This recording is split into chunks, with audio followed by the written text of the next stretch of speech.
శ్రీరాముడు 14 సంవత్సరములు వనముకు వెళ్తాడు.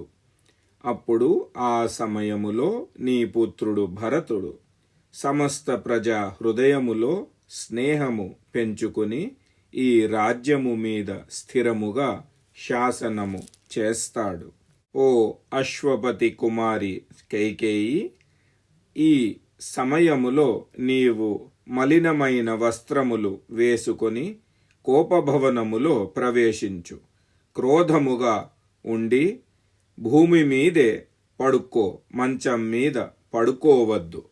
మహారాజు నీ కొరకు వచ్చినప్పుడు ఆయనని కళ్ళు ఎత్తి చూడవద్దు. ఆయనతో ఏ విధమైన మాటలు మాట్లాడకు. మహారాజు నీకు కనిపించిన వెంటనే నీవు శోకముతో భూమి మీద పడుకో. నాకు ఏ విధమైన సందేహము లేదు. నీవు నీ పతికి అత్యంత ప్రియమైన దానివి.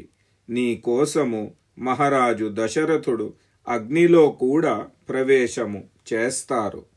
మహారాజు దశరథులు నీకు కోపము వచ్చే ఏ పని చెయ్యరు.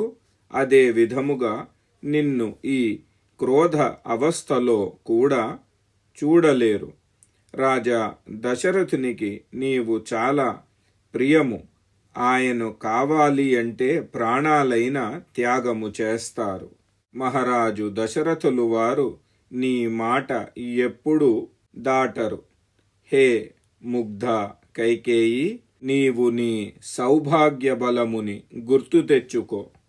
మహారాజు దశరథుడు నీకు రకరకాల మణులు, ముత్యాలు, సువర్ణము, రత్నాలు ఇవ్వడానికి చేస్తారు. కానీ నీ మనస్సు ఆ పక్కకి వెళ్ళకూడదు. హే మహాభాగా కైకేయి, దేవ అసుర సంగ్రామములో రాజా దశరథుడు నీకు ఇచ్చిన 2 వరములు ఉన్నాయి. అవి ఆయనకి స్మరణ చెయ్యి.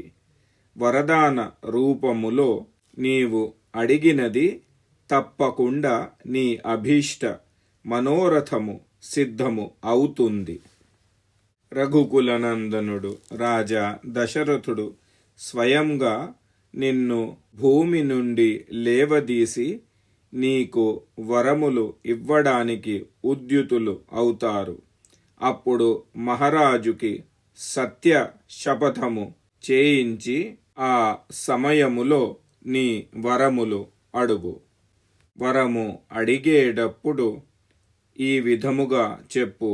ఓ నృపశ్రేష్ఠ, నీవు శ్రీరామునికి 14 సంవత్సరములు చాలా దూరముగా వనముకు పంపించు. మరియు భరతునికి ఈ భూమండలానికి రాజ్యాభిషేకము చేయించు.